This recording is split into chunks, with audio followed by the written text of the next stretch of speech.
প্রিয় দর্শক, দেশে বিদেশে যে যেখান থেকে দেখছেন সবাইকে স্বাগত জানাচ্ছি এনটিভিতে সরাসরি সম্প্রচারিত অনুষ্ঠান আইএফএসি নিবেদিত এই সময়। সাথে আছে আমি মুকসিমুল হাসান। দর্শক, আমরা এমন একটা সময়ে দাঁড়িয়ে যখন বিশ্ব একটি যুদ্ধাংদেহী মনোভাবের দিকেই বলা যায়, বিশ্বের অন্যতম মোড়ল বলা যায় মার্কিন যুক্তরাষ্ট্র, তারা ঠিক 24 ঘন্টা সময় হয়েছে, 24 ঘন্টা আগে যুদ্ধবিরতির ঘোষণা দিয়েছে। চলমান যে যুদ্ধটি চলছিল ইরান এবং ইসরায়েলের সঙ্গে, 12 দিন যুদ্ধ চলে 24 তারিখে এই যুদ্ধের একটি বিরতি ঘোষণা করা হয়েছে। এরই মধ্যে আমরা দেখেছি যে ইরান তার ধ্বংস এবং ক্ষয়ক্ষতির একটি খতিয়ান তুলে ধরেছে। পাশাপাশি আমরা ইসরায়েলেও অনেক ক্ষতির পরিমাণ জানি। মারা গেছে ইরানের হিসাবে প্রায় 610 জন, আহত হয়েছে প্রায় আরও সহস্রাধিক মানুষ হাসপাতালগুলোতে রয়েছে। সব মিলিয়ে 12 দিনের যুদ্ধে কি পেল আর সামনে কি অপেক্ষা করছে, যুদ্ধবিরতি আসলে কতটা কার্যকর, বিশেষ করে আমরা যখন এর আগেও ইসরায়েলের সঙ্গে ফিলিস্তিনের যে যুদ্ধ দেখেছি এবং সেখানে যুদ্ধবিরতির ঘোষণার পরে গাজায় যে হামলা চালানো হয়েছে, এবং অতি সম্প্রতি আমরা যদি বলি মার্কিন যুক্তরাষ্ট্র তারাই কিছুদিন আগে বলেছিল যে 2 সপ্তাহ সময় নেবে, তারপর 2 দিনের মাথায় ইরানের উপরে হামলা চালায়। এমন একটি বাস্তবতায় যুদ্ধবিরতি কোন পর্যায়ে, কতটুকু কার্যকর এবং এর ভবিষ্যৎ এবং শঙ্কার জায়গা আছে কিনা, কিংবা এখন পর্যন্ত যতটুকু যুদ্ধ তাতে কার অবস্থান কোন জায়গায়, সেই বিষয়গুলো নিয়ে আলোচনা করার জন্য আমরা স্টুডিওতে দুজন অতিথিকে আমন্ত্রণ জানিয়েছি এবং আজকের আমাদের বিষয় নির্ধারণ করেছি ইরান ইসরায়েল যুদ্ধ বিরতির বাস্তবতা এবং ইরান ইসরায়েল যুদ্ধবিরতি কতটুকু কার্যকর। এই বিষয় নিয়ে আলোচনার জন্য স্টুডিওতে আমন্ত্রণ জানিয়েছি হুমায়ুন কবির, সাবেক রাষ্ট্রদূত এবং নিরাপত্তা বিশ্লেষক, এবং রয়েছেন কূটনৈতিক প্রতিবেদক দৈনিক প্রথম আলোর এজাজ রাহিদ এজাজ ভাই এবং হুমায়ুন কবির। আপনাদের দুজনকেই আমন্ত্রণ জানাচ্ছি এবং ধন্যবাদ জানাচ্ছি এনটিভি স্টুডিওতে এসে অনুষ্ঠানে যোগ দেওয়ার জন্য। আমি হুমায়ুন কবির, আপনার অনুমতি নিয়ে একটু রাহিদ এজাজ ভাইয়ের কাছ থেকে শুরুটা করি, যেহেতু আপনি দীর্ঘ বছর ধরে এই অঙ্গনেই কাজ করেন, কূটনৈতিক প্রতিবেদক। একটু ছোট্ট করে, বড় ভূমিকা দিলাম, ছোট্ট করে একটু জানতে চাই যুদ্ধবিরতির বাস্তবতা কি। 12 ঘন্টার যে হিসাব বলা হয়েছিল সেই হিসাবে এখন পর্যন্ত যুদ্ধবিরতি কার্যকর হচ্ছে কিনা বা হয়েছে কিনা। ধন্যবাদ আমাকে অনুষ্ঠানে আমন্ত্রণ জানার জন্য। আপনি যেভাবে শুরু করেছিলেন যে যুদ্ধংদেহী মনোভাব, বা কেউ কেউ তো এমনও বলছে একটা ফুল স্কেল ওয়ার, বিশেষ করে শুরুটা যেভাবে হয়েছিল, যেভাবে সর্বগ্রাসী একটা হামলা ইসরায়েল চালিয়েছিল 200-রও বেশি জঙ্গি বিমান নিয়ে, তার এয়ার ডিফেন্স সিস্টেম ভেদ করে ঢুকে গিয়ে, তো এরপর পাল্টা আঘাত করলো ইরান। এর পরম্পরায় আজকে আমরা যখন এই আলোচনায় বসেছি 2 সপ্তাহের মতো করে এটা চলছে, এবং সর্বশেষ এটাতে নতুন মাত্রা যুক্ত করেছিল যুক্তরাষ্ট্রের ব্লাঙ্কার বাস্টার বিমান, 33,000 পাউন্ড নিয়ে যে ফোর্দো, নাতানজার, ইস্পাহানে যে হামলাটা চালায়, এটা কিন্তু নতুন একটা ডাইমেনশন। তো এর মধ্যেই অনেক নাটকীয় ঘটনা ঘটেছে, বিশেষ করে মার্কিন প্রেসিডেন্ট ডোনাল্ড ট্রাম্পের ভূমিকা নিয়ে প্রচুর আলোচনা, যেমন সমালোচনাটা অনেক বেশি। ইভেন নিশ্চয় আজ বিকেলে সিএনএনের যে খবরটা, যে ভিডিওটা তখন লিড ছিল, যে উনি দুপক্ষের উপরে বেশ ক্ষুব্ধ ছিল। আপনি যখন যুদ্ধবিরতি নিয়ে কথাই বলছেন, এই যুদ্ধবিরতির মধ্যেই আসলে কি টার্মস হয়েছে, আপনি যে 12 ঘন্টা বলছেন, টার্মস কন্ডিশনগুলো এখনও কারো কাছে কিন্তু স্পষ্ট নয়। আক্রমণটা কে শুরু করলো? 13ই জুন ইসরায়েল শুরু করেছে। এখন বলা হচ্ছে যে ইরানকে বন্ধ করতে হবে আগে, তারপর ইসরায়েল থামবে। তো এভাবে তো একটা অসম চুক্তি দিয়ে কোনো কিছু আপনি করতে পারেন না। তো এর মধ্যে দিয়ে যুদ্ধবিরতি ঘোষণার মধ্যেও কিন্তু আমরা হামলা, পাল্টা হামলা এগুলো হতে দেখেছি, চলতে দেখেছি। এবং অনুষ্ঠান শুরুর আগে আমরা যেটা বলছিলাম, যে হুমায়ুন কবির ভাই যেটা বললেন, যে এবার ইরান যেভাবে ঘুরে দাঁড়িয়েছে, বিশেষ করে মিসাইল দিয়ে পাল্টা হামলা করে যা যা সে করলো, সেই মিসাইল দিয়ে হামলা, তেল আবিবে আয়রন ডোমের উপর আঘাত, সব মিলিয়ে এইভাবে হিস্ট্রি আমরা যদি টাইমলাইন দেখি, হুমায়ুন ভাই আরও ভালো বলতে পারবেন, এই টাইমলাইন অনুযায়ী হিস্ট্রিতে 60s থেকে শুরু করে ইরান কখনো এতখানি স্কোর করতে পারেনি এবার যেটা করেছে। এবং কোনো আরব রাষ্ট্রই, আমি যদি শুধু ইরান ইসরায়েল, আরব রাষ্ট্র তো পারেই নেই, ইরানের কথা স্পেসিফিক্যালি বলবো, আরব রাষ্ট্রগুলোর মধ্যে এটাও নিঃসন্দেহে ঠিক।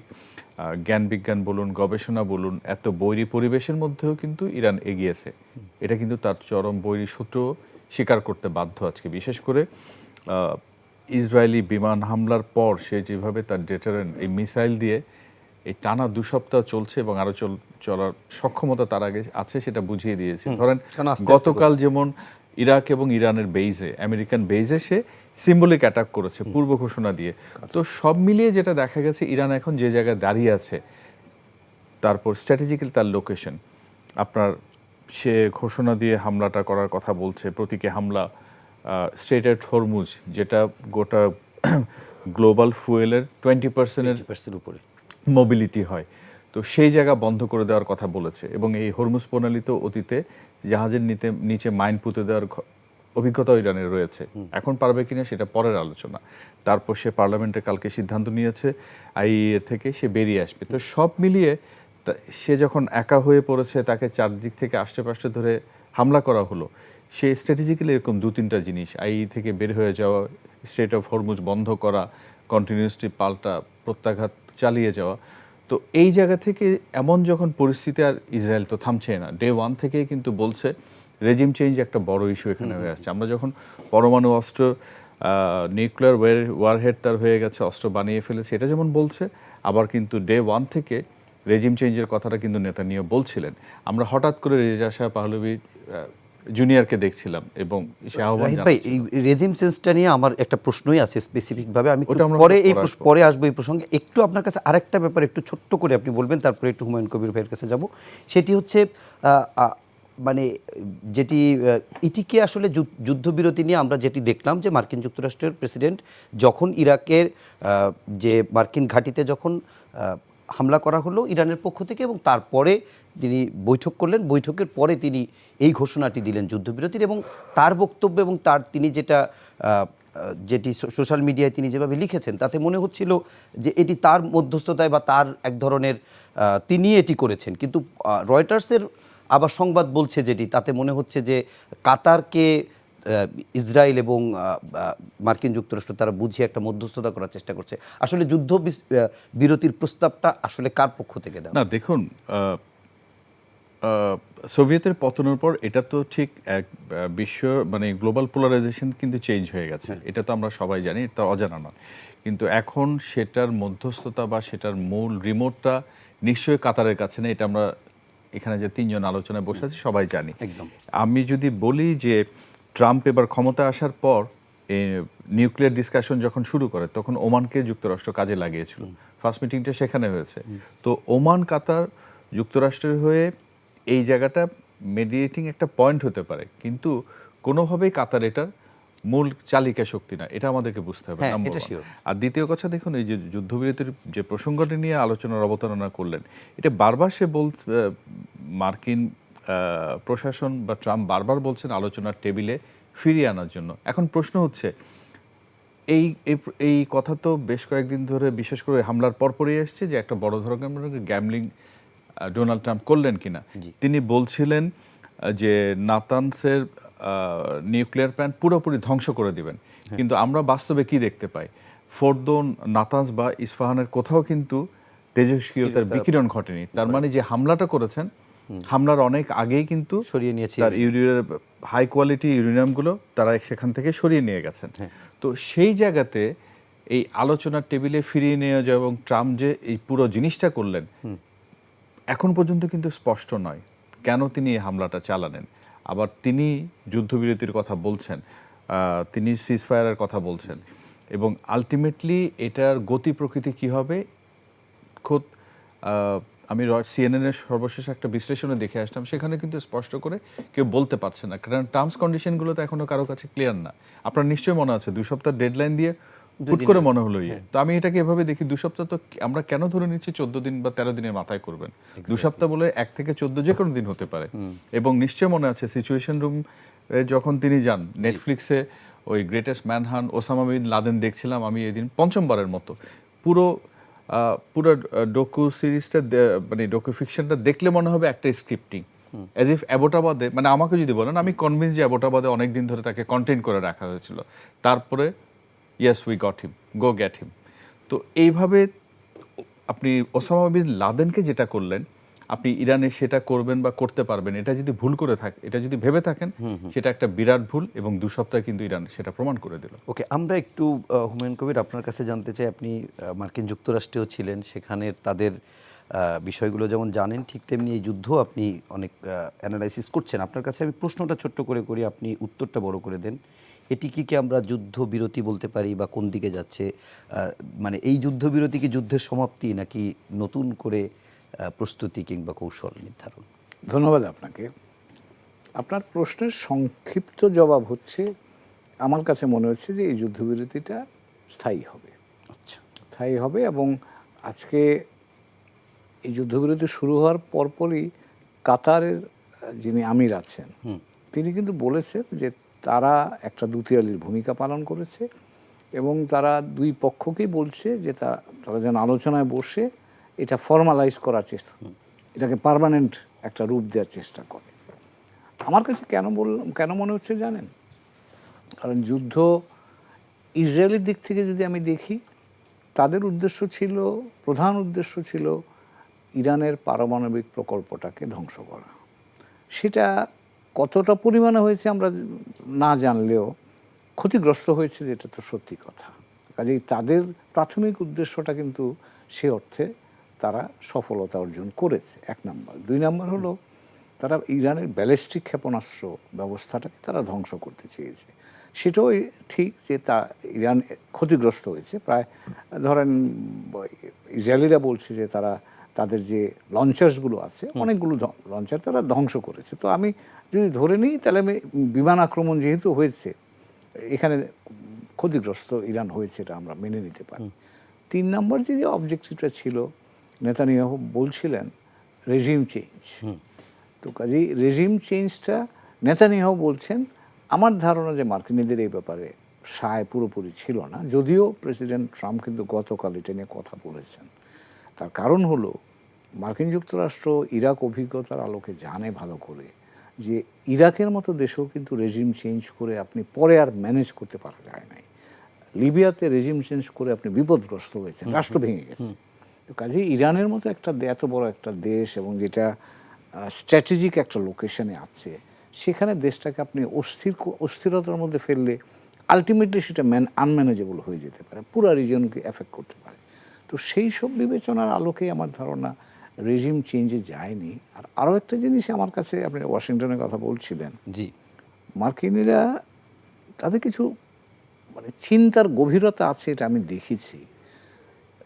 1991 সালে যখন সাদ্দাম হোসেনের বিরুদ্ধে প্রথম গালফ ওয়ারটা হয়, আচ্ছা, তখন কিন্তু সাদ্দাম হোসেনকে ইচ্ছা করলে মারতে পারতো, কিন্তু সাদ্দাম হোসেন ওখানে যায়নি, ওকে রেখে দিয়েছে।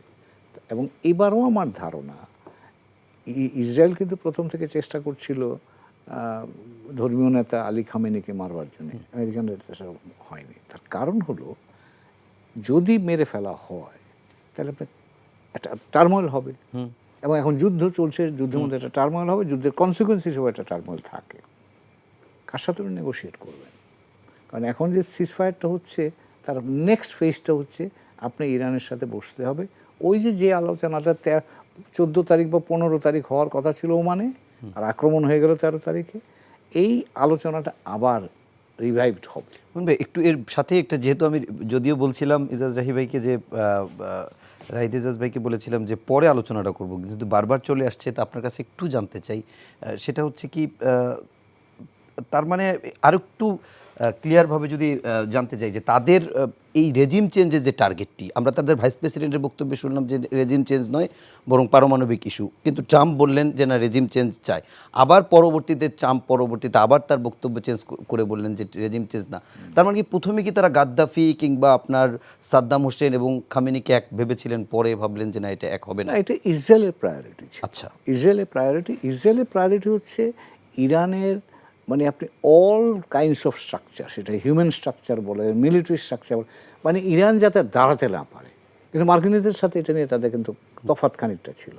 এবং ইরানের দিক থেকে যদি এবার আসে না, জি, ইরানের দিক থেকে ইরান সে জানতো যে এই অ্যাটাকের পড়লে তাকে, আপনি যদি প্রথম দিকে খেয়াল করেন, ইরানের জন্য কিন্তু এটা হচকিত হয়ে যাওয়ার মতো অবস্থা, কারণ তারা আন্দাজ করে নেই যে এই পরিমাণ একটা আক্রমণের মুখে পড়বে।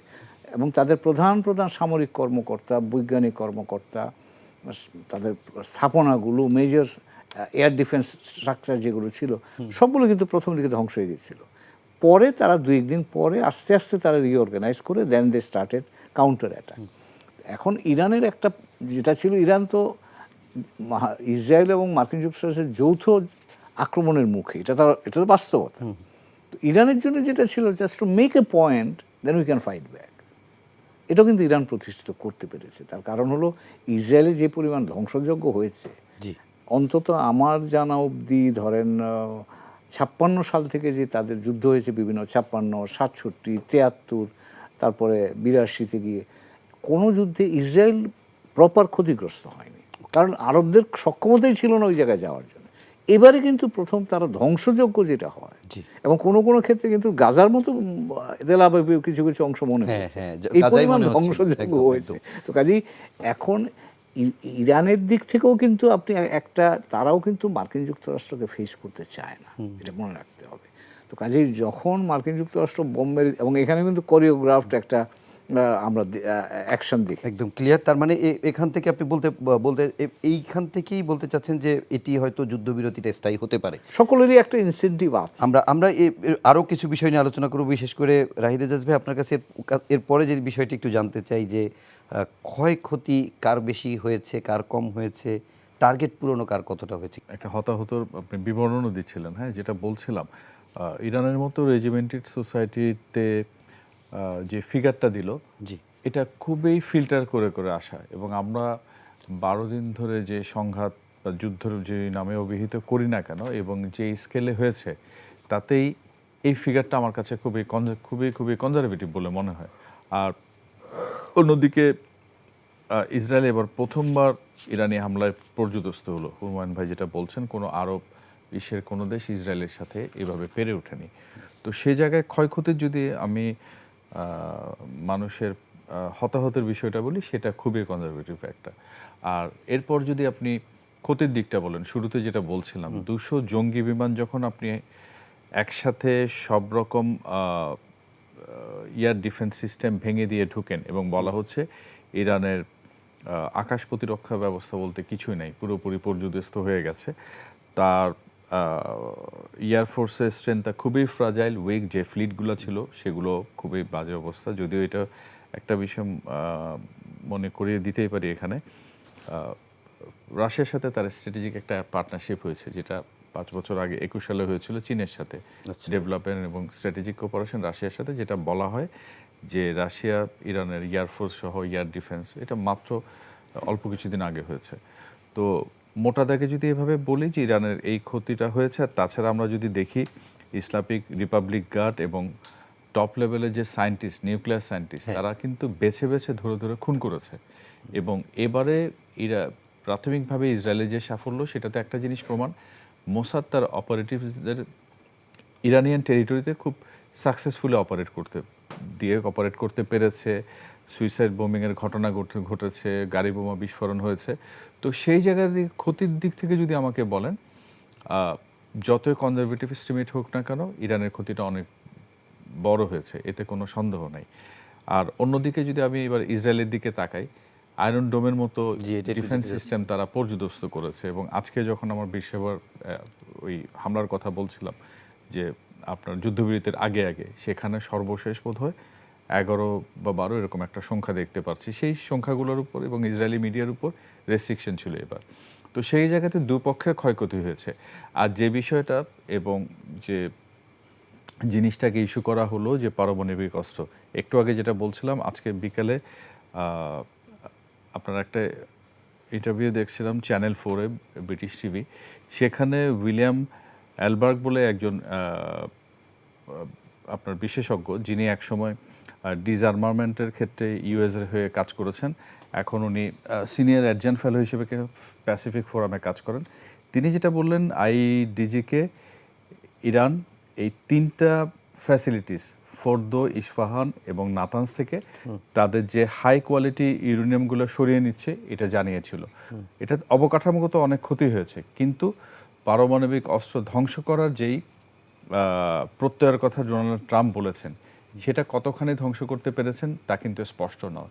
1 নম্বর। 2 নম্বর হচ্ছে, এখন পর্যন্ত কিন্তু অন্তত যারা সেটা আল জাজিরা বলুন, ইভেন ধরেন ইউএস বা ব্রিটিশ মিডিয়া, তারাও কিন্তু এমন কোনো খবর দেয়নি যে সেখান থেকে তেজস্ক্রিয়তার বিকিরণ ঘটেছে। অর্থাৎ ওই হামলাগুলোতে ওই নিউক্লিয়ার সাইটগুলো থেকে এমন কোনো কিছু হয়নি যাতে করে প্রমাণিত হয় যে তার যে ইউরেনিয়াম আছে সেই ইউরেনিয়াম তারা ধ্বংস করতে পেরেছে। এখন প্রশ্ন হচ্ছে, বিরতির সময় আমরা যে আলোচনাটা করছিলাম, জি, ইরান তো অনেক দিন ধরে তার পারমাণবিক সামর্থ্যটা বাড়ানোর জন্য চেষ্টা করে যাচ্ছিল, এবং এইবার এই হামলার পর, যেটা আমারও ব্যক্তিগত মত, সে নিশ্চয় আরে মরিয়া হয়ে উঠবে তার পারমাণবিক সক্ষমতা বাড়ানোর জন্য, অস্ত্র তৈরির জন্য।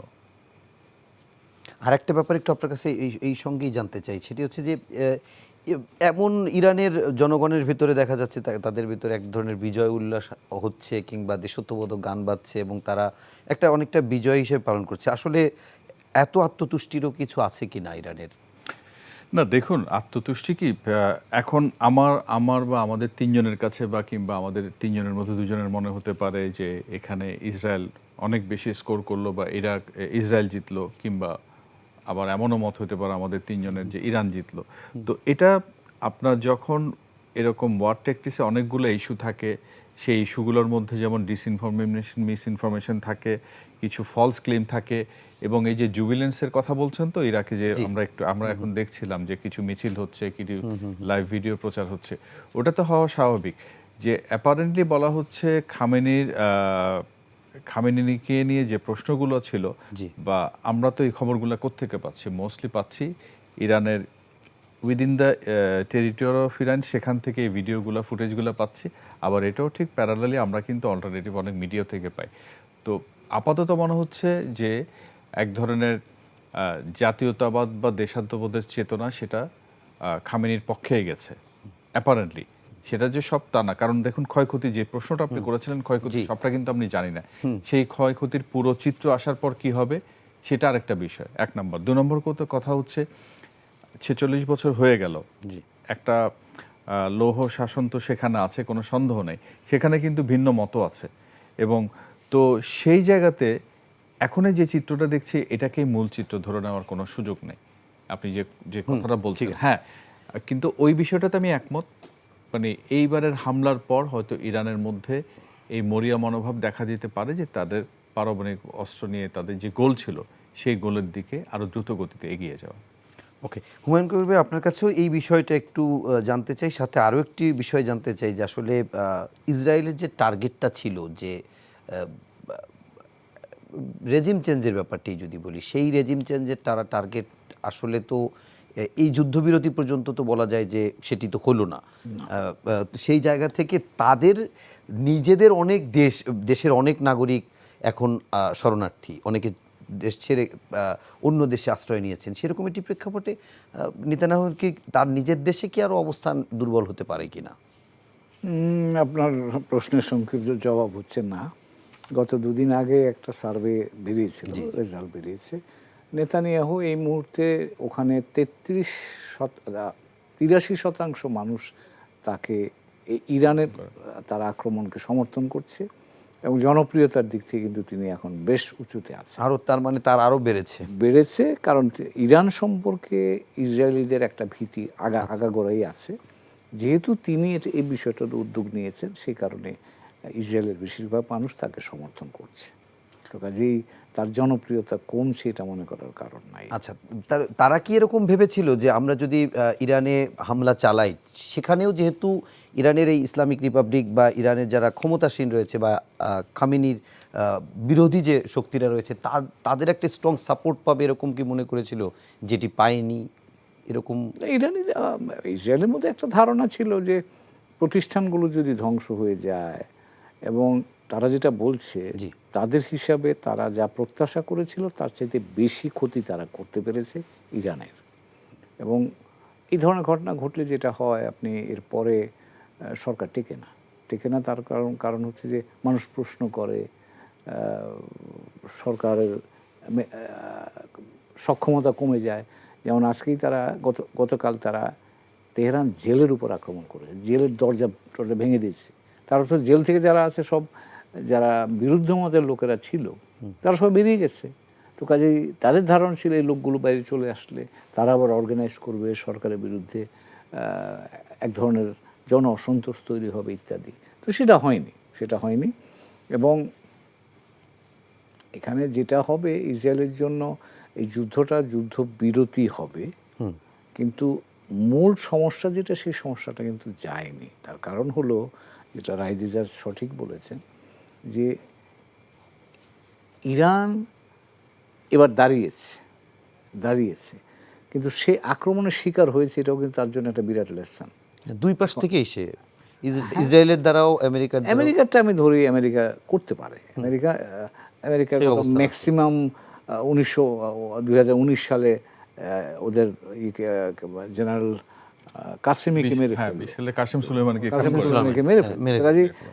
আমেরিকা এটা করতে পারে, এটা এরা বিশ্বাস করে, যেটা আমেরিকার সাথে পাল্লা দিয়ে পারা যাবে না, ওর সাথে ঝামেলা যাওয়ার দরকার, এবং সেরকম যায়ওনি। কিন্তু ইসরায়েলের ব্যাপারে তাদের একটা অবস্থান হচ্ছে যে ইসরায়েলের এগেনস্টে তারা একটা ডেটারেন্স দাঁড় করাতে চায়, মানে একটা রক্ষাবোধ দাঁড় করাতে চায়। তাদের ধারণা ছিল যে তাদের এই গত 20 বছর ধরে মিসাইল বলেন বা অন্যান্য বিভিন্ন ওই অ্যালাইজ যারা তৈরি করেছিল, গাজাতে হামাস, লেবাননে হিজবুল্লাহ, সিরিয়াতে আসাদ, ওইদিকে হুতি, এদেরকে দিয়ে মোটামুটি ইসরায়েলকে ঘেরা করে রেখেছিল, মানে একটা ভয়ের মধ্যে রেখেছিল। কিন্তু আনফর্চুনেটলি এই আপনার গাজা যুদ্ধের ফল হিসেবে কিন্তু আপনি দেখেন একটা একটা করে শেষ হয়েছে। যেমন লেবাননে হিজবুল্লাহ আর শক্তিশালী নেই, ইসরায়েল কিন্তু ওদের আক্রমণ করে কোমর ভেঙে দিয়েছে। সিরিয়াতে সরকারি পরিবর্তন হয়ে গেছে, এখন যে সরকার এসছে সেই সরকার আর ইসরায়েল বিরোধিতা করছে না, এখন শুধুমাত্র হুতিরা আছে। তো ফলে ইরান কিন্তু সাম্প্রতিককালে সবচেয়ে দুর্বল অবস্থায় একা দাঁড়িয়েছিল, এবং সেই দুর্বল অবস্থাটাই ইসরায়েলিরা হিট করেছে। এখন যদি ভবিষ্যতে তারা যদি ইরানিরা প্ল্যান করে, যেটা রাহিজ বললো, আমারও তাই মনে হয়, তারা যদি মার্কিনিরা বেশি চাপ দেয়, এখনও তো নেগোসিয়েশনে আবার ফেরত গেলে তো চাপ আরও আসবে, এখন যদি বেশি চাপ দেয় তাহলে ইরানিরা এনপিটি, নন প্রলিফারেশন ট্রিটি থেকে বেরিয়ে যেতে পারে, এরকম একটা আলোচনা কিন্তু আছে। বেরিয়ে যদি যায় তাহলে তার আর কোনো বাধ্যকতা থাকবে না, তখন সে গোপনে পারমাণবিক অস্ত্র তৈরির পরিকল্পনা হাতে নিতে পারে, যেমনটা উত্তর কোরিয়া নিয়েছিল, যেমনটা পাকিস্তান নিয়েছিল। আচ্ছা, আরেকটা ব্যাপার, যে আপনি যেটি বলছিলেন যে ইরান একা দাঁড়িয়েছিল, এবং আমরা দেখেছিও ইরান একা দাঁড়িয়েছে, এবং ইরান একা দাঁড়ানোর পরেও মনে হয়েছে যদি প্রয়োজন হয় তার পাশে হয়তো চীন দাঁড়াবে, তার পাশে উত্তর কোরিয়া দাঁড়াবে, বা মানে আমি বলছি না যুদ্ধে অংশ নেবে, সেটি বলছি না, যে সমর্থন বা তার পক্ষের শক্তি হিসাবে যারা দাঁড়াবে। আসলে যদি ওইরকম আরও বড় ধরনের যুদ্ধের দিকে যেত, তখন তাদের অবস্থান কি রাশিয়া ইউক্রেন যুদ্ধের সময় মার্কিন যুক্তরাষ্ট্র যেমন ইউক্রেনের পাশে যেভাবে দাঁড়িয়েছিল সেরকমই হতো কিনা? না, এটা আমার কাছে মনে হয় না, মানে তারা যাবে এইটাও ধারণা করাটা ঠিক হচ্ছিল না। তার কারণ হলো যে রাশিয়া ইউক্রেনে, সে তো ইউরোপিয়ান কান্ট্রি, তার জন্য ইউরোপ ইজ এ প্রায়োরিটি, আর ওই দিক থেকে আসছে কিন্তু নেটো।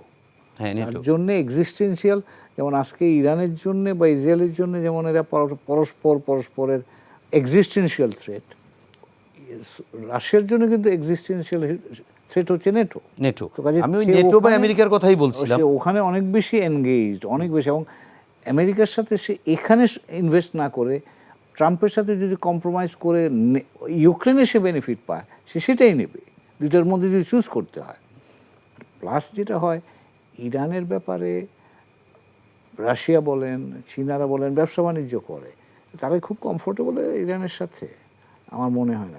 মানে 100 বিলিয়নের উপরে চীনা ইনভেস্ট আছে আপনার, আছে, তেল কেনে, পুরো তেলের one of the major supplier কিন্তু হচ্ছে ইরান ফর চায়না। হ্যাঁ, চায়না, যে কারণে মার্কিন যুক্তরাষ্ট্র তাকেই অনুরোধ করেছে যেন হরমুজ প্রণালী বন্ধ না করে। সে তখন এই ভূখণ্ডকে রক্ষার জন্য তখন সামনে পাশে দাঁড়াবে না। না, তারা নৈতিক সমর্থন দিয়েছে, নিন্দা করেছে, নৈতিক সমর্থন দিয়েছে, কিন্তু যেভাবে যুদ্ধটা 12 দিন যে দ্রুততার সাথে ঘটেছে, সেখানে তো প্রস্তুতির সময় সুযোগ ছিল না।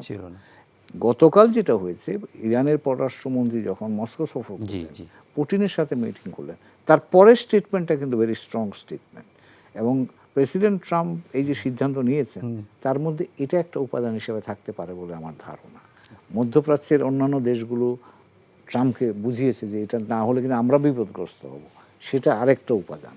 আর তৃতীয় উপাদান যেটা হচ্ছে যে এখন তিনি শান্তির প্রতিষ্ঠাকারক হিসেবে নিজেকে প্রমাণ করলেন, ধমক দিয়ে দুজনকে থামিয়ে দিলেন। ওইসব আলোচনা হচ্ছে না এখন, শান্তি নোবেল পুরস্কার পাবেন কি পাবেন না। আচ্ছা রাহিদ ভাই, আপনার কাছে এই বিষয়টা একটু আপনার কাছে একটু জানতে চাই যে আমিও যদি অ্যাড করি, আমি হুমায়ুন ভাইয়ের সাথে এই জায়গাতে একমত। অনেকগুলো ফ্যাক্টর কাজ করেছে। আপনি বললেন না যে কাতার, এই যে জায়গাগুলো মিডল ইস্টার্ন কান্ট্রি যেখানে বেস আছে, পজিশন আছে, এই কাতার যখন একঘরে হয়ে গেছিল সৌদি আরব এবং অন্যরা মিলে কাতারকে একদম দেয়ালের দিয়ে মানে পিঠ থেকে গেছে, তখন কিন্তু ইরান একমাত্র দেশ তাকে ব্যাক করে সাপোর্ট করে দাঁড়িয়েছিল, টার্কি করেছিল। এবং ইন্টারেস্টিং, এই পুরো এপিসোডে টার্কির জন্য ডিফিকাল্টও বটে, বিকজ টার্কি কিন্তু নেটোর মেম্বারও। তার পজিশন নিয়ে সমালোচনা আছে, প্রশ্ন আছে, কিন্তু খুবই ট্রিকি টার্কির জন্য। ওই জায়গাতে আসে হুমায়ুন ভাই যেটা বললেন, অনেকগুলো ফ্যাক্টরের মধ্যে একটা ফ্যাক্টর তো বটেই। আপনি যে প্রশ্নটা করেন, এটাকে আমি এভাবে বলি, একটু শুনতে খারাপ লাগতে পারে, কষ্ট কল্পনা। কষ্ট কল্পনা এই জন্যই বলি যে রাশিয়া, চীন, উত্তর কোরিয়া ইরানের হয়ে যুদ্ধ করবে। ধরুন চীনের তো কোনো দৃষ্টান্ত নেই, যুদ্ধেরই দৃষ্টান্ত নেই এরকম দুই পক্ষের মাঝখানে যে সে অন্যের হয়ে প্রক্সি করতে যাবে। আর রাশিয়া, হুমায়ুন ভাই যেটা বললেন, ওখানের সাথে অ্যাড করি ইসরায়েলের সাথে ব্যবসা বাণিজ্য আছে, রাশিয়া ইউক্রেন ওয়ার নিয়ে ট্রাম্পের ওই নেগোসিয়েশনের প্রসেস আছে। তো সেই জায়গাতে সে বরঞ্চ অ্যালুফ থাকলে তো তার জন্য ভালো, যে ওইখানে এখন যে নেগোসিয়েশন করে সে যে জায়গাটা অর্জন করতে পারে, মাঝখানে ইরান ইসরায়েল সংঘাতে জড়িয়ে তার স্পেসটা তার নষ্ট হতে পারে, একটা বিষয়। আর দ্বিতীয় কথা হচ্ছে, হ্যাঁ অবশ্যই যখন ইরানের ফরেন মিনিস্টার এবং রাশিয়ান প্রেসিডেন্ট কথা বলে স্টেটমেন্ট দেন, এগুলোকে আমলে নিতে হয়। স্ট্রেট অফ হরমুজের জন্য চীনের কাছে আমেরিকাকে অ্যাপ্রোচ করতে হয়। আপনি যখন ইরান হুমকি দেয় থেকে সে বেরিয়ে যাবে, তার পার্লামেন্টের ডিসিশন হয়ে যায়, এরকম অনেকগুলো ফ্যাক্টর কিন্তু কাজ করে। লাভ ক্ষতি সেটা পরে আসবে। ওই যে বিজয় মিছিলের কথা আমি আপনাকে যেটা বলছিলাম, তো আমরা যদি বলি, হুমায়ুন ভাই যেটা হিজবুল্লাহর কথা বললেন, হামাজের কথা বললেন, আমরা খুব লার্জার স্কেলে অক্টোবর 2023-এ মিডল ইস্টের সবচেয়ে বড় সংঘাতটা হয়েছিল, নিশ্চয়ই আমাদের মনে আছে। প্রায় 1200-র মতো মানুষ মারা গেছিল, 250 হোস্টেজ। এরপর এর ধারাবাহিকতায় কিন্তু ইসরায়েল একে একে কিন্তু এদের সবাইকে অনেকটা নিউট্রালাইজ নিয়ে না করলেও দুর্বল করে ফেলতে পেরেছে, এ কথা তো সত্য। তো সেই জায়গায় ইরান যাদেরকে ব্যাক করতো, এরকম নন স্টেট অ্যাক্টরগুলো দুর্বল হয়ে গেছে, সিরিয়ায় ক্ষমতার পালাবদল ঘটেছে, হুতি ছাড়া কিন্তু অন্য কেউ নাই। তো ওই কনটেক্সটও যদি দেখেন, পুরো মিডল ইস্টের ম্যাপে ইরান কিন্তু একা। আজকে এত দূর থেকে যখন ইসরায়েল ইরানে গিয়ে পৌঁছায়, তাকে একে একে ইরাক, জর্ডান, সিরিয়া, 3টা দেশের এয়ার স্পেস করে নামতে হয়, 3টা তার বৈরী পক্ষ। তো এমন একটা জায়গাতে ইরান যদি বিজয় উল্লাস করে, আমরা ওই লেন্সে দেখলে ইরানকে কিছু স্কোর দিতেই হয়। সে তো একা, এবং তার নন স্টেট অ্যাক্টর যারা তার প্যাট্রোনেজ পেত, তারা পাচ্ছে না। তো ইরান একার জায়গা থেকে আরেকটা ছোট্ট প্রশ্ন করি, সেটা হচ্ছে যে আমরা যুদ্ধবিরতির পরে আশা করি যুদ্ধ শেষ, কিন্তু তারপরেও যুদ্ধ যদি আরও চলমান হয়, আরও বেগবান হয়, সেক্ষেত্রে ইসরায়েল যেমন সরাসরি মার্কিন যুক্তরাষ্ট্রকে তার পাশে পেয়েছে, ইরান কাউকে কিরকম পাশে পাবে? আমি হুমায়ুন ভাইয়ের সাথে একমত। আপনি তো দেশগুলোর নাম বলবেন, জি, অনেক দূরের হচ্ছে উত্তর কোরিয়া, রাশিয়া এবং চীনের এখানে যুক্ত তার কোনো কিছু নেই, যদিও মধ্যপ্রাচ্যেরও কাউকে পাবে না সেভাবে কাউকে না। যদিও কাতারের স্টেটমেন্ট যদি দেখি, যে অ্যাডভান্স তাদেরকে অ্যালার্ট করা এবং সিম্বলিক অ্যাটাক, এটার জন্য তারা কিন্তু ইরানকে খুব একটা দুষছে না। তার মানে হচ্ছে সে সত্যিকার অর্থে একটা মেডিয়েটরের রোল এখানে। পাকিস্তানও আসবে না তার সাথে, পাকিস্তান আসবে না। যদি আসিম মনির যাওয়ার পর আলোচনা ছিল যে পাকিস্তান হয়ে ইরানে আক্রমণ করতে পারে কিনা, ওইটা অতটা হবে কিনা ওরকম মনে হচ্ছে না। কাজে ইরানের মতো একা থাকবে। এবং আমার ওই কথাটা আবার রিপিট করছি, যে এবারকার ঘটনার পর ইসরায়েল যেভাবে হামলা চালালো, তাকে বিহবল করে দিল হুট করে এভাবে করে, এবং এটা করাটাই তার জন্য সঙ্গত, স্বাভাবিক ছিল। কারণ যে পক্ষগুলোর কথা বলছি, হিজবুল্লাহ, হামাস, সিরিয়ায় পালাবদল, তো এখনই তো তারা অ্যাটাক করার ভালো সুযোগ এবং সময়, এবং তারা ওই জন্য বেছে বেছে রিপাবলিকান গার্ড এবং নিউক্লিয়ার সায়েন্টিস্টদের টার্গেট করেছিল। এবং প্রাইমারি যদি বলেন আপনি, এক অর্থে ইসরায়েলকে সাফল্য আপনার দিতেই হয়। তারা টপ লেভেল জেনারেলদেরকে খুন করেছে, টপ সায়েন্টিস্টদেরকে মেরে ফেলেছে, তো ওটা তো একদিকে সাফল্যই। আবার এটাও ঠিক, ইরানের মতো দেশ এত স্ট্রাকচারালি তার বিকাশ লাভ করেছে। আমরা কাসেম সুলাইমানের মৃত্যুর পর মনে হচ্ছিল একটা কাল্ট ফিগার ছিলেন, যে সুলাইমানি মারা যাওয়ার পরে ইসলামিক রিপাবলিকান গার্ডের কি হবে, কিন্তু সেটা ঘুরে দাঁড়িয়েছিল। তো তেমনিভাবে দুই পক্ষর জন্য এখান থেকে এই পর্বের 2 সপ্তাহ যুদ্ধ থেকে কিন্তু অনেক কিছু শেখার আছে। সেটাই তাদের নতুন করে নতুন কৌশলে নতুনভাবে আবার একটা যুদ্ধ সংঘাতময় পরিস্থিতি যদি আবার কয়েক বছরের মধ্যে দেখি বা কয়েক মাসের মধ্যেও দেখি, খুব অবাক হওয়ার কিছু থাকবে না। আচ্ছা, আরেকটা ছোট্ট প্রশ্ন, যদিও খুব সস্তা প্রশ্নটা, তারপর এটা আপনাকে করি। যদি আমরা মনে করি যুদ্ধ একটা খেলা এবং সেখানে এখন যুদ্ধবিরতি মানে বিরতি চলছে, তো এই ফার্স্ট হাফে মানে যদি আপনাকে স্কোর দিতে হয়, কাকে কত দিবেন? এটা একটু খেলেও মানে অনেকেই বলছে একটু খেলো টাইপের প্রশ্ন হয়, এই জন্য যে ঘোষণা দিয়ে দিয়ে আমি বলে দিয়েছিলাম এই 3টা নিউক্লিয়ার প্ল্যান্টে হামলা চালাবো, বেইজের হামলাগুলো তো বলাই হয়েছিল যে সে দেখালো যে এই পাতানো খেলা পর্যন্ত কিনা, এই প্রশ্ন আছে। পাতানো খেলার এই প্রশ্ন আছে। শান্তি পুরস্কারের বিষয়টা যখন সামনে আসলো, আমরা বিরতির সময় কিন্তু দেখছিলাম যে দুই দেশের মধ্যে যুদ্ধ থামিয়ে দেওয়ার জন্য এবার শান্তি পুরস্কারের দাবিদার ট্রাম্প। এটা এরকম প্রচুর কি মানে খুব হালকা বলুন খেলে বলুন এই প্রশ্নগুলো আছে। যেমন ধরুন, আমি যদিও অন্য কনটেক্সটে, ইন্ডিয়া পাকিস্তান যেভাবে কাশ্মীর নিয়ে শুরু হয়েছিল, পেহেলগামে অ্যাটাক, পেহেলগামে জঙ্গি হামলার পর ফুল স্কেলে যুদ্ধ হবে কিনা এমন আশঙ্কা ছিল। তো সেখানে আমি বলবো এখানে ওয়ার ইন্ডাস্ট্রির একটা রোল ছিল। যেভাবে চাইনিজ JC-10 দাসল রাফালেকে ভূপাতিত করলো, এটা কিন্তু এক্সপোজ হয়ে গেছে যে আপনার এয়ার স্পেসে যুদ্ধ, অর্থাৎ বিমানের সক্ষমতার দিক থেকে ভারতের চেয়ে পাকিস্তান সে জায়গায় এগিয়ে। তখন যে পশ্চিমা, সেটা দাসল রাফালে বলুন, ইউরো ফাইটার বলুন, সবার মাথা খারাপ হয়ে গেছিলো। তারে আপনার ওয়ার ইন্ডাস্ট্রির কী হবে? তাড়াতাড়ি সবাই মিলে যুদ্ধটা থামালো, কারণ চীনের কাছে পশ্চিমারা এই জায়গায় দুর্বল। এটা কিন্তু ওই 5 দিনে প্রমাণ হয়ে গেছে। তো একটার সাথে আরেকটা কিন্তু আমরা হয়তো প্রতিতুলনা করতে পারি না, কিন্তু কনটেক্সটটা দেখতে হয়। তাহলে ওই কনটেক্সটের সাথে এই কনটেক্সটটা আমরা একবারেই দেখতে পারি না। কিন্তু মধ্যপ্রাচ্যে এবার ইরান ইসরায়েল যেটা হলো, এটার ডাইমেনশনটা একেবারে আলাদা। আর যেভাবে ক্ষণে ক্ষণে যে ট্রাম্পের ইনকনসিস্টেন্ট নিয়ে বলা হয়, আমি তো দেখি, আমি ট্রাম্পকে অভিহিত করি যে কনসিস্টেন্টলি হি ইজ ইনকনসিস্টেন্ট, এবং এটাই এটা ধারাবাহিকভাবে আছে তার। এটা আরেকটা জিনিস মনে রাখা দরকার যে উনি দায়িত্বে নেওয়া 6 মাস পরে যা যা করেছেন, হোম ফ্রন্টে বলুন, এক্সটার্নালি বলুন, এখনো কিন্তু কোনোটাতে সফল হতে পারেননি। ধরা যাক পুরো বিশ্বের সাথে একটা ট্যারিফ ওয়ার শুরু করে দিয়েছিলেন, তার ঝুঁকিতে আমরাও পড়ে গেছি। ঝুঁকি থেকে যে আমরা বের হয়েছি তা নয়, কিন্তু ট্যারিফ ওয়ার শুরু করে আবার কিন্তু উনি ব্যাকট্র্যাক করলেন। কান্ট্রি ওয়াইজ আলাদা আলাদা করে বসে আবার রিনেগোশিয়েট করছেন। তো আমার ধারণা ট্রাম্প যেটা করলেন, ক্রেডিট নেওয়ার চেষ্টা করছেন, হোম ফ্রন্টে পলিটিক্যালি একটা মাইলেজ ডেমোক্রেটরা নেওয়ার চেষ্টা করবে। আবার এটাও ঠিক, এই ফ্রন্ট যদি সেটেল ডাউন করা যায়, তাহলে তার ইন্টারনালি অনেক ইস্যুতে তার মনোযোগ দেওয়া সহজ হবে। এরকম নানান সমীকরণের মধ্যে এটা আছে।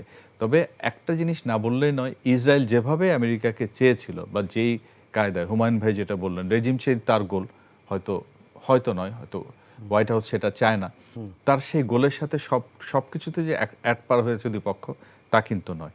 তো সেই জায়গাতে যদি এমনটাই হয়, তাহলে ইসরায়েলের কিছুটা হতাশার জায়গা থাকতে পারে। সে যুক্তরাষ্ট্রকে যেভাবে ফুল স্কেলে জড়াতে চেয়েছে, সেভাবে যুক্তরাষ্ট্র জড়াতে চেয়েছে বলে আমার কিন্তু মনে হয় না। ওকে, আমরা একদম শেষ দিকে এসে একটু হুমায়ুন ভাই আপনার কাছ থেকে শুরু করি, পরে রাহিদ ভাইয়ের কাছ থেকে শুনে আমরা একটু শেষ করব। আমরা শেষের দিকে এসে এরকম একটু অ্যানালাইসিস করতে চাই যে, যেমন একটি আমাদের আলোচনার ভিতর থেকে উঠে এসেছে আপনাদের দুজনের বক্তব্য থেকেই, যে পারমাণবিক শক্তিধর দেশ হিসেবে এই যুদ্ধের পরে ইরান নিজেকে জানান দিতে পারে বা সেই অবস্থানে যেতে পারে, চেষ্টার কথা বলছি। হ্যাঁ, সেটা নিয়ে একটু জানতে চাই যে এরকম আরও কি কি ইম্প্যাক্ট আপনি দেখেন এই যুদ্ধবিরতি পর্যন্ত, এর পরবর্তীতে এর মানে এর ফলো আপটা কি দেখেন? এখন ধরুন নানান রকম মানে তার কি জায়গায় সমস্যা হয়েছে এবার। জি, একটা হচ্ছে তার ইন্টেলিজেন্স নেটওয়ার্কটা ইরানের একেবারেই দুর্বল ছিল, এবং মোসাদ 10 বছর ধরে এই ইরানের ভেতরে কাজ করছে। কাজে তারা তো সব ইনফরমেশন তাদের হাতে ছিল।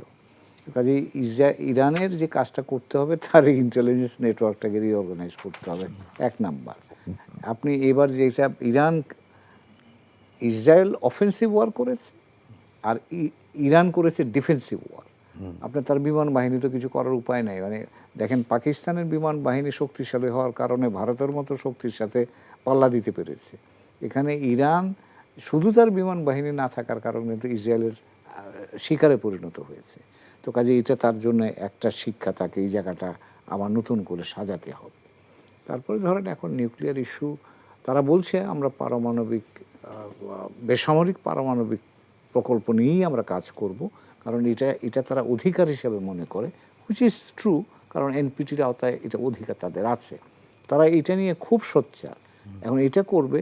এর পরের অংশটা যেটা নিয়ে সন্দেহ আছে যে তারা কি পারমাণবিক অস্ত্রধারী দেশ হতে চায়, এবং সেটা যদি চায় তাহলে আবারও ইসরায়েল এবং মার্কিন যুক্তরাষ্ট্রের ক্রস ফায়ারের মধ্যে পড়বার একটা সম্ভাবনা আছে। কিন্তু গোপনে যদি সেটা করে ফেলতে পারে, যেমন উত্তর কোরিয়া করে ফেলেছে, আর কিছু করার থাকে না। আপনার যদি একবার আপনি প্রমাণ করে দিতে পারেন যে আপনার এই সক্ষমতা আছে, তারপর আর কিছু করার থাকবে না। কাজেই এটা অনেকে বলছেন যে এখন ইসরায়েলের পাশাপাশি যদি বা ইসরায়েলের বিপক্ষে যদি তাকে একটা রিয়েল ডেটারেন্স দাঁড় করাতে, কারণ এটা সত্যি কথাই সামরিকভাবে ইসরায়েল এখন মধ্যপ্রাচ্যে অপ্রতিরোধ এই মুহূর্তে। কাজেই তাকে যদি তার বিপক্ষে যদি আপনাকে দাঁড়াতে হয়, তাহলে এমন একটা ডেটারেন্স লাগবে যেটা ইসরায়েল ভেদ করতে পারবে না। আরেকটা জিনিস একটু আপনার কাছে জেনে আমরা রাহিদের কাছে যাব, সেটি হচ্ছে যে গাজায় হামলা তো আমরা দেখছি থামছেই না। এই যুদ্ধের প্রভাব কোনো গাজায় নেগেটিভ পজিটিভ কিছুই আছে? কথাবার্তা হচ্ছে, কারণ অনেকে এটা নিয়ে বলছেন যে Gaza is a source of Iran problem. Exactly, এটা গাজা যুদ্ধের সূত্র ধরেই ইরানে আক্রমণ হয়েছে। তো কাজেই ইরানের সাথে ইসরায়েলের যুদ্ধ থামালে কিন্তু এটা আংশিক হবে। গাজা সমস্যার সমাধান যদি না করা যায়, তাহলে আবার এই সিজফায়ার, যেটা টেম্পোরারি সিজফায়ার, এটা আবার ভেঙে যেতে পারে। তো কাজেই গাজার দিকে মনোযোগ দেওয়া দরকার, এটা অনেকে আলোচনা করছেন। এবং আমার ধারণা, যেহেতু এখন ইরানের যে স্যাটেলাইট বা যারা অ্যালাইড ফোর্সেস ছিল তারা যেহেতু নাই, এবং আমার নেগোসিয়েশন হয়তো এটাও আসতে পারে, বলা হচ্ছে যে ইরান হয়তো একটা কমিটমেন্ট ওয়েস্ট চাইবে তার কাছ থেকে, ইরান আর এই ধরনের শক্তিগুলোকে সহায়তা করবে না। তো সেটা দিতে গেলে ইরানের দিক থেকেও তারা দাবি করবে যে তার অর্থ হচ্ছে যে ইসরায়েল যে প্যালেস্টাইনদের এগেনস্টে যে অত্যাচারটা করছে সেটাও তারা বন্ধ করুক। হয়তো বা এখানে একটা দুই পক্ষের মধ্যে একটা সমঝোতার সুযোগ আসতে পারে বলে আমার ধারণা। এই দুই যুদ্ধের সঙ্গে আপনি কি মার্কিন যুক্তরাষ্ট্রকে কোনোভাবে মূল্যায়ন করা যায়? অফকোর্স মার্কিন যুক্তরাষ্ট্র তো এখন না, দুইজনকেই ব্যাখ্যা করলেন, মার্কিন যুক্তরাষ্ট্রকে করেননি, এই জন্য জিজ্ঞেস করলাম। যেহেতু যুদ্ধ তাদের, মার্কিন যুক্তরাষ্ট্র তো এখন মোড়ল, এক নম্বর মোড়ল। ইরান মানে অফকোর্স মানে আজকে না মানলে আপনি যুদ্ধ বিরতিটা হলো কি করে? আমি তো এমনটাও মনে করার যথেষ্ট কারণ দেখি যে ইরান মানবে, বা ইরান কুয়েতে মানে অনেক চালাচালি হয়েছে, মানে যুদ্ধটা থামানো দরকার। এখন কে থামাবে?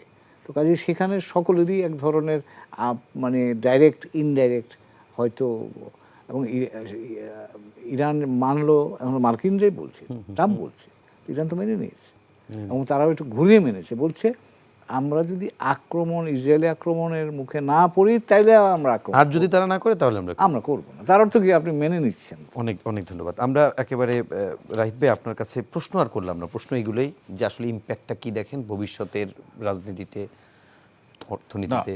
হুমায়ুন ভাই, মিডল ইস্ট বলতে তো আমরা প্যালেস্টাইন, গাজা এটাকে সেন্টার করে দেখতে চাই।